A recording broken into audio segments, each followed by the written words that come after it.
As the lead guitarist in the revolutionary earliest incarnation of the Butterfield Blues Band in 1961, a top 10 hit to his credit in 1976, and 5 decades of playing and recording his own saucy mix of rowdy good time blues, Elvin Bishop helped usher in the resurgence of American interest in blues masters in the 1960s with his personal style of soulful lead guitar.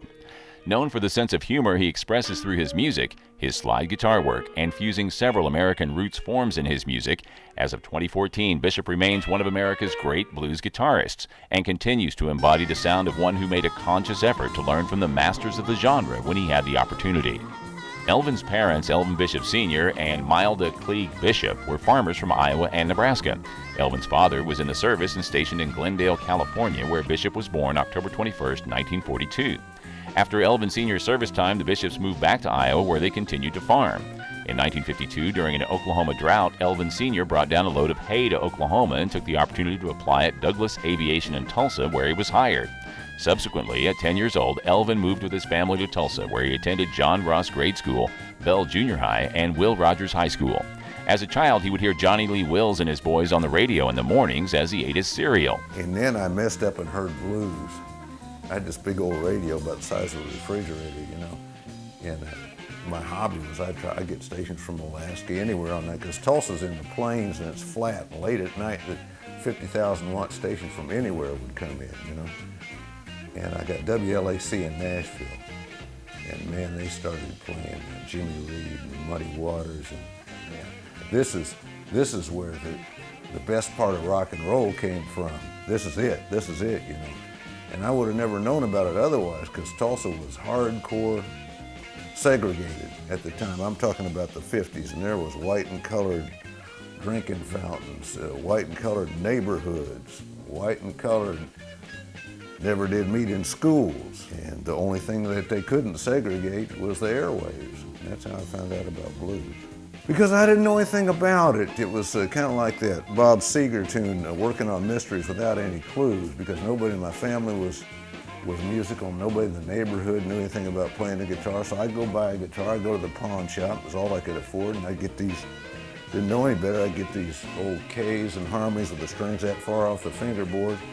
And it was no wonder I couldn't make a chord, a F chord, you know, it hurt my fingers, and I did everything. I soaked my hand in a glass of salt water somebody told me to do to toughen up your fingers, you know. And I'd just give up every couple of months, you know, because I'd be out there in the garage and they'd say, cut that racket out, you know, that sounds like, you know. But then I'd see the girls hanging around the guitar players, you know, and this was, you know, the time when the hormones were kicking in. I better get back on that guitar, you know. I finally stuck with it. About that time, in 1959, Elvin Bishop wrote a National Merit Scholarship from Will Rogers High School to the University of Chicago to be closer to the blues mecca of the south side of Chicago, where bluesmen like Muddy Waters, Little Walter, and Howlin' Wolf were playing regularly in clubs. Acquaintances included Little Smokey Smothers, who taught Bishop a lot about playing the guitar, as did Sammy Lawhorn, Otis Rush, and Luther Tucker during hours and hours of lessons in the blues as an art form and as an occupation. Elvin also served an apprenticeship as a sideman with Chicago legends Magic Sam and Junior Wells, and became an accomplished player. He remembers two of his favorite bluesmen of the time were artists he'd not seen from Oklahoma, Flash Terry and Lowell Fulson, whose records he collected in Chicago. In 1960, when Bishop met fellow UFC student Paul Butterfield, a harmonica player and singer who'd grown up in Chicago and gotten his start from Smothers as well, the two began frequenting Southside blues clubs, where they would jam with Buddy Guy and Otis Rush, or pay $2 to watch Howlin' Wolf or Muddy Waters. Soon they formed a duo and started playing college parties at the Buttercups. Upon the invitation to play a Northside Chicago club, Bishop and Butterfield hired the rhythm section from Howlin' Wolf's group, Sam Lay and Jerome Arnold, and became what was more than likely Chicago's only integrated blues group at the time, the Butterfield Blues Band. The group's popularity among Chicago's white audiences led to gigs at colleges outside of the Chicago area, and the music took off. In 1963, the group added another significant lead guitarist, Michael Bloomfield, as well as organist Mark Naftalin, and the hard-driving, attitude-laden band subsequently popularized the electric Chicago blues sound in America that was already being embraced by British blues enthusiasts such as John Mayall and the Rolling Stones. However, while the Brits were learning their licks from records, Elvin and company were emerging from the very wellspring of the form. The first recordings made by the group in 1964 became the album The Paul Butterfield Blues Band in 1965 and was reissued in 1997 as a double CD package with songs not released on the original album.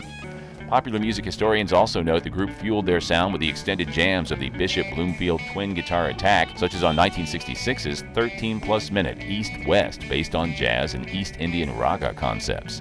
These kinds of jams would be the standard by which other late 1960s rock bands, such as the Grateful Dead and the Allman Brothers, based their own multi-lead instrumental techniques. Also during this period, Bishop adopted the pseudonym of Pig Boy Crabshaw to showcase his country material, and the band took that name for its 1967 release, The Resurrection of Pig Boy Crabshaw, which featured a horn section and only Bishop on lead guitar when Bloomfield left to form Electric Flag.